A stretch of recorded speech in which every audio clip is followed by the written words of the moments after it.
আসসালামু আলাইকুম। বেশ কিছুদিন পরে আবারও ভিডিও নিয়ে আসলাম। এই যে আমার ফার্মি মুরগির শেড, আর এই যে মুরগিগুলো এখন আমি খুলে দেবো শেডটা, কারণ আমি এদেরকে প্রতিদিন ছাদে ছেড়ে দিই আর কি। যেভাবে এই যে দেখতে পাচ্ছেন, সুন্দরভাবে এদেরকে ছেড়ে দিই এবং এইভাবে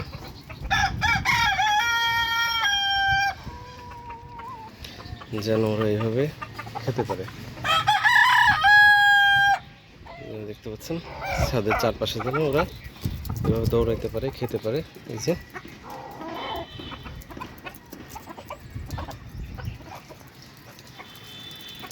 ওরা হয়তো কিছু একটা দেখছে, যার কারণে সবাই যে দৌড়াচ্ছে, সবাই দৌড়ায় চলে যাচ্ছে। বাদ বাকি যে দুইজন এখনো যায়নি,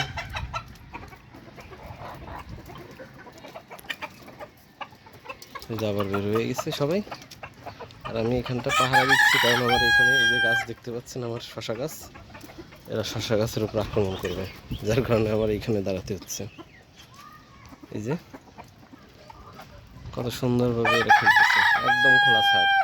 আমি আপনাদের প্রতিদিনই আমি এইভাবে দেখাই, সকাল বিকাল সুযোগ পাইলে আমি একবেলা বা দুই বেলা ছেড়ে দিই, মানে আর কি যতটুকু প্রয়োজন আর কি এদেরকে ছেড়ে দিই। এই যে দেখতে পাচ্ছেন, এই যে ওরা এইদিকে যাচ্ছে। আজকের ওয়েদারটা খুবই চমৎকার। এই যে দেখতে পাচ্ছেন কত সুন্দর দেখাচ্ছে, একদমই মানে খুবই চমৎকার একটা ওয়েদার। হালকা হালকা মেঘলা মেঘলা, মানে রোদ নেই, হালকা মেঘ ভাব আছে।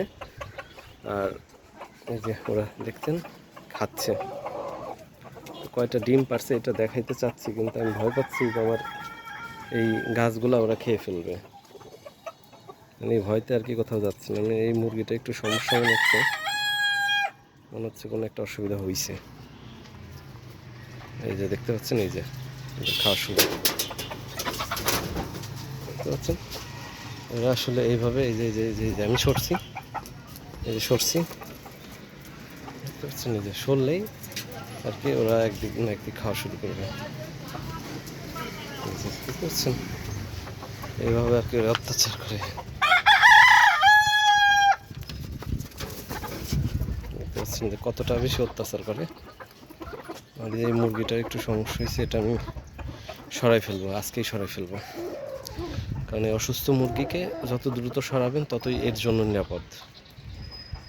আর কয়টা ডিম পারছে এটা দেখাতে গেলে আমার মনে হয় যে মুরগিগুলা খেয়ে সাফ করে ফেলবে। তো একটা কাজ করা যায়, যে দেখতে পাচ্ছেন খাওয়ার জন্য এখানে চলে এসে এইটা দেওয়া যায়, এই জিনিসটা এইখানে দেওয়া যায়। এখানে দিয়ে রাখলে আপাতত দেখি কি হয়। আপনাদের দেখাই কয়টা ডিম পারছে আজকে, জাস্ট একটা মিনিটের ভিতর দেখাবো।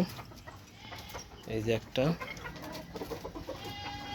আর এই যে একটা, দুইটা, আর ভেতরে আছে হলো 4 4 8 10টা, 12টা ডিম পারছে আজকে আলহামদুলিল্লাহ। এগুলো সব আমি করবো, ওদেরকে ভেতরে ঢুকানোর পরে এগুলো সব কিছু আর কি পানি টানি পরিবর্তন করে দিব। এবার ওই পাশে পোকামাকড় খাচ্ছে সুন্দরভাবে। এদিকে গেছে নাকি কেউ? না, এখানে কেউ যায়নি। মানে সমস্যাটা হচ্ছে, সরলে এই শশা গাছ লাগাইছি খুব শখ করে। এইখানে এই দেখেন, এই শশা গাছগুলো আরও বড় হইতো, শখ করে শশা গাছ লাগাইছি। শশা গাছগুলো আর কি খেয়ে ফেলে, এর থেকে বড় হইতো। যে এইখানটাও এরকম, মানে এইখানটা তাও একটু বড় হয়েছে, সুন্দর করে দিছি যাতে এদিকে মাছালি টাছালি দিয়ে যায়। আর সবচেয়ে আশ্চর্যজনক ব্যাপার হচ্ছে, আমার এর ভিতরে এই গাপ্পি মাছগুলা মানে বাচ্চা দিছে।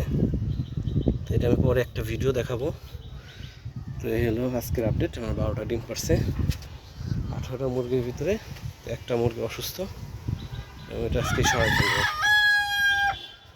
আমি এখানে রাখবো না, কারণ আমি চাই না অসুস্থ মুরগিকে রেখে বাকিগুলোকে অসুস্থ করতে। এই হলো অবস্থা।